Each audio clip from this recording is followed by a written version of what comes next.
Praise the lord. తండ్రి అయిన దేవుడు ఈరోజు మనకు అనుగ్రహిస్తున్న వాక్య ధ్యానం కీర్తన గ్రంథము 119వ అధ్యాయం 68వ వచనం.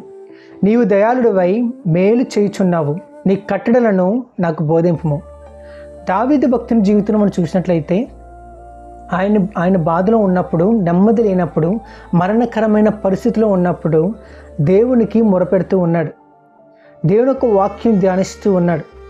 గమనించిన ప్రియమైన వాళ్ళరా, ఎందుకంటే మనుష్యులు ఎవరు ఆయనకి సహాయం చేయడానికి ఎవరు లేకపోయారు గనక.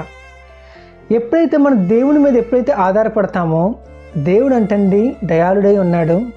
ఆయన మనకి మేలు చెయ్య ఉద్దేశములు కలిగి ఉన్నాడు ఆయన. సో ఈ యొక్క వాక్య భాగంలో మనం చూసినట్లయితే కనుక, ఈరోజు ఈ వీడియో వీక్షిస్తున్న నువ్వు కూడా ఇటువంటి బాధలు కలిగి ఉన్నా సరే, నెమ్మది లేని జీవితం కలిగి ఉన్నా సరే, ఈరోజు తండ్రి అయిన దేవుని సెలవిస్తున్న మాట ఏంటో తెలుసా?